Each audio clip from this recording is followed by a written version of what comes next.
Hello বন্ধুরা, আজ আমি আপনাদের প্যাকেটের গুঁড়ো দুধ দিয়ে পরোটা বানিয়ে দেখাবো।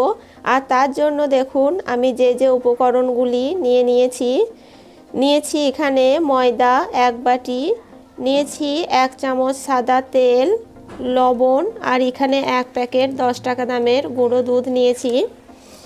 এই কয়েকটি উপকরণ দিয়ে আজ আমি আপনাদের সুন্দর করে গুঁড়ো দুধের পরোটা বানিয়ে দেখাবো। পরোটাটা বানাবার জন্য প্রথমে আমি ময়দাটা মেখে নেব। একটা পাত্রে দেখুন ময়দাটা নিয়ে নিচ্ছি, আর ময়দার মধ্যে দিয়ে দিচ্ছি পরিমাণ মতো লবণ, আর দিয়ে দিচ্ছি 1 চামচ সাদা তেল। এবার হাতে করে ময়দাটা একটু মেখে নেব। এবার আস্তে আস্তে ঠান্ডা জল অ্যাড করে ময়দাটা শক্ত একটা ডো তৈরি করে নিতে হবে। দেখুন আমি ময়দাটা মেখে নিয়েছি। ঠিক এভাবে পরোটা বানাবার জন্য ময়দাটা মেখে নিতে হবে। এবার আমি পরোটাটা বেলে নেব।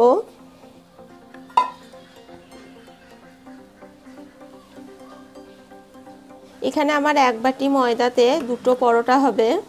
এবার আমি পরোটাটা বেলে নেব। সামান্য একটু আটা ছড়িয়ে পরোটাটা বেলে নিতে হবে।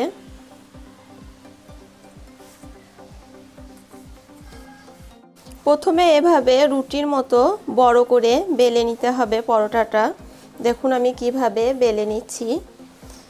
এভাবে বেলে নেওয়ার পর ওপরে হালকা করে একটু ময়দা ছড়িয়ে দিতে হবে।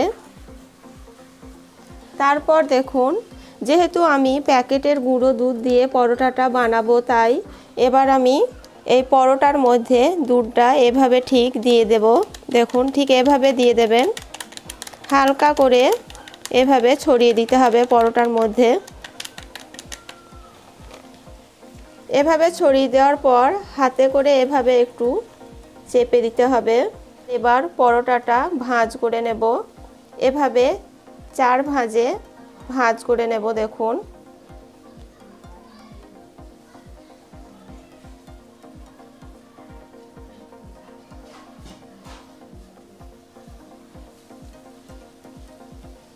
ঠিক এভাবে মুড়িয়ে নেবেন, দিয়ে একটু হাত দিয়ে চেপে চেপে দেবেন যাতে না খুলে যায়।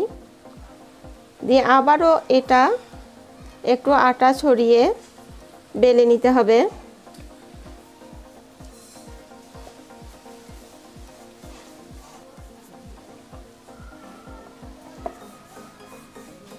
এভাবে ঠিক আমার মতো করে বেলে নেবেন।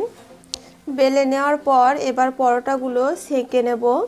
এবার কড়াইয়ের মধ্যে আমি একটা পরোটা দিয়ে দিচ্ছি দেখুন ভেজে নেওয়ার জন্য। উল্টিয়ে পাল্টিয়ে পরোটাগুলো সেঁকে নিতে হবে। হালকা চাপ দিয়ে সেঁকে নেবেন। এবার আমি পরোটার মধ্যে দিয়ে দিচ্ছি 1 চামচ তেল।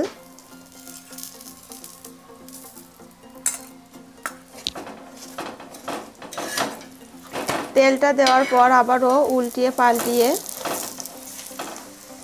মচমচে করে সেঁকে নিতে হবে।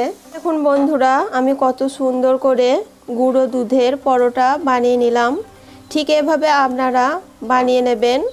আর কেমন হয়েছে আমাকে কমেন্ট করে জানাবেন। আর আমার এই রেসিপি যদি আপনাদের ভালো লেগে থাকে তাহলে আমার চ্যানেলে আরও নিত্য নতুন ভিডিও দেখার জন্য চ্যানেলটি সাবস্ক্রাইব করে দিয়ে বেল বাটনটি ক্লিক করে দেবেন। সুস্থ থাকবেন, ভালো থাকবেন। ধন্যবাদ।